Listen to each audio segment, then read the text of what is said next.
Hi, boys and girls of Hopewell Valley. My name is Mrs. White, and I'm the media specialist from Tollgate Grammar School. Today, I'll be reading to you guessed it, the fractured fairy tale to the story you read last week, Goldilocks and the Three Bears, a classic. Today, we'll be reading the Mo Willems version called Goldilocks and the Three Dinosaurs. So let's get started. I hope you enjoy it. Goldilocks and the Three Dinosaurs by Mo Willems.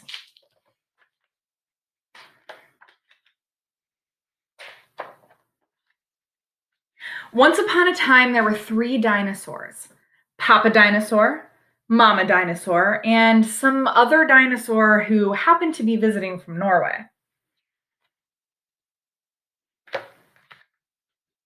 One day, for no particular reason, the three dinosaurs made up their beds, positioned their chairs just so, and cooked 3 bowls of delicious chocolate pudding at varying temperatures.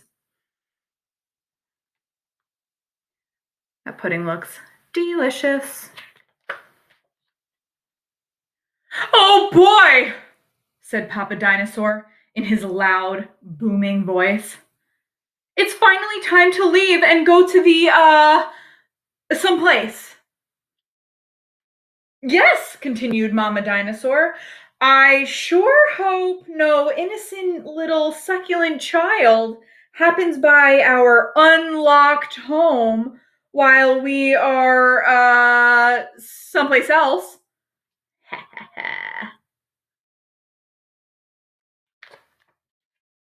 Then the other dinosaur made a loud noise that sounded like a big, evil laugh, but was probably just a polite Norwegian expression. "Har har, horsvink, harg." The three dinosaurs went someplace else and were definitely not hiding in the woods, waiting for an unsuspecting kid to come by.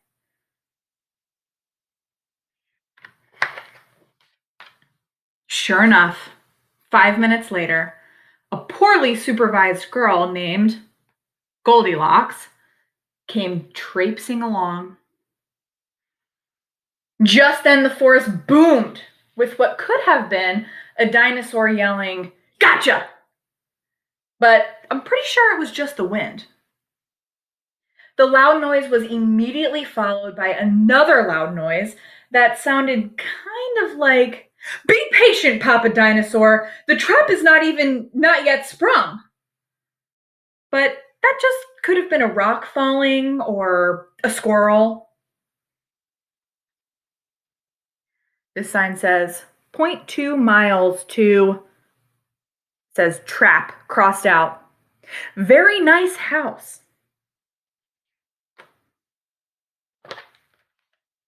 Either way, Goldilocks was not the type of little girl who listened to anyone or anything. For example, Goldilocks never listened to warnings about the dangers of barging into strange, enormous houses. So, as soon as Goldilocks came across a strange, enormous house, she barged right in. "Welcome." Tee.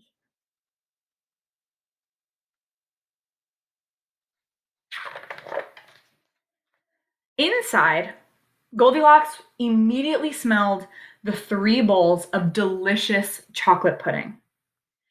"Mmm," said Goldilocks, "that chocolate pudding smells delicious.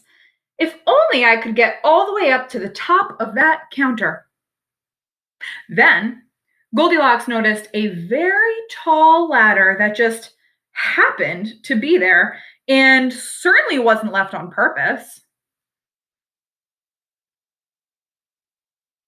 Goldilocks climbed up the ladder and found herself face to face with 3 gigantic bowls of chocolate pudding.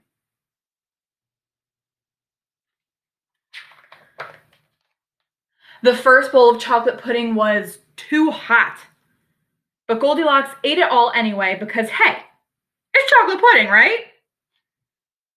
The second bowl of chocolate pudding was too cold, But who cares about temperature when you've got a big bowl of chocolate pudding, right? Not her. The third bowl of chocolate pudding was just right. But Goldilocks was on such a roll by now, she hardly noticed.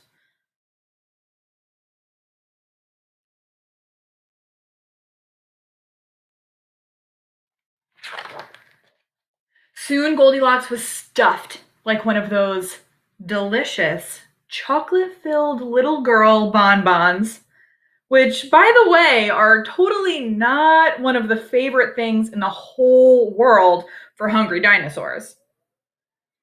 Tired and groggy, Goldilocks noticed 3 chairs in the living room. So she climbed down the ladder and walked out of the kitchen. The first chair was too tall. The second chair was too tall. But the third chair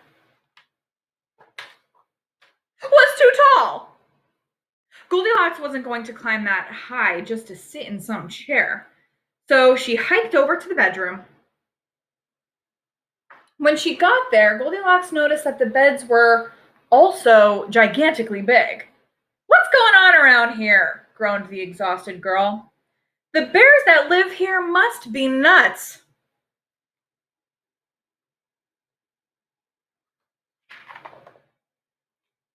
Just then, the room filled with a loud, booming noise that was either a passing truck or a dinosaur gloating.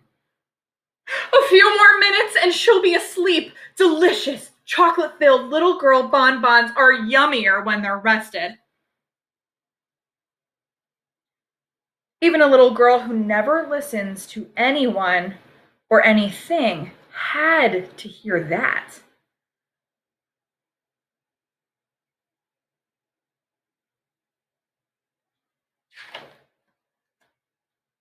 Goldilocks took a minute to stop and think, which was longer than she was used to stopping and thinking. "Hey," she told herself, "this isn't some bear's home. This is some dinosaur's house." Say what you like about Goldilocks, but she was no fool. As quickly as she could, she ran out the back door and got out of there.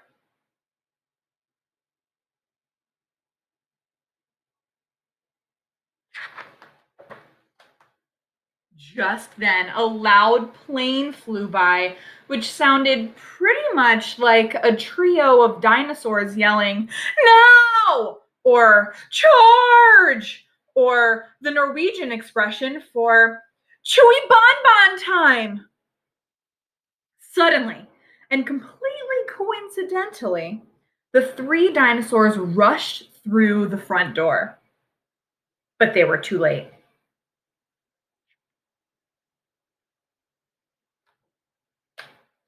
Goldilocks was gone. And all that was left in the house were 3 disappointed dinosaurs.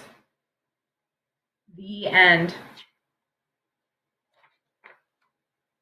And the moral is, if you ever find yourself in the wrong story, leave.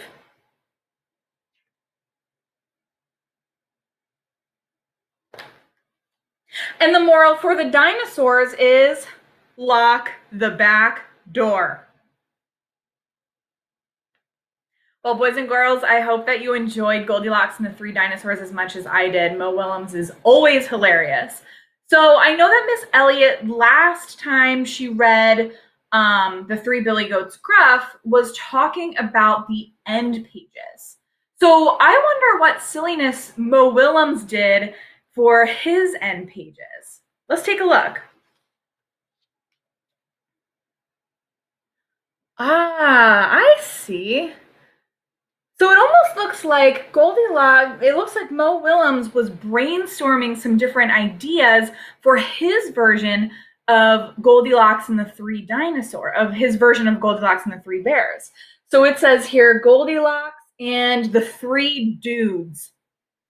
Goldilocks and the 3 Free Men. Goldilocks and the three xylophones. Goldilocks and the three red herring. Goldilocks and the three owls. Goldilocks and the three bus drivers. Goldilocks and the three drummers. Goldilocks and the three termites. Goldilocks and the three rats. Oh, Goldilocks and the 3-foot-long hoagies. Goldilocks and the 3 prairie dogs. Goldilocks and the 3 glasses of milk. That would have been a good one. Goldilocks and the 3 meatballs. I wonder how that would work. Goldilocks and the 3 robot dancers. I like that one. Goldilocks and the 3 snails. Goldilocks and the 3 roosters. Oh, this one's good. Goldilocks and the 3 underwear salesmen. Goldilocks and the 3 motorcycles. Goldilocks and the 3 pizzas. All right. Well, I think you get the point. It seems that Mo Willems finally settled on Goldilocks and the 3 bears. Interesting.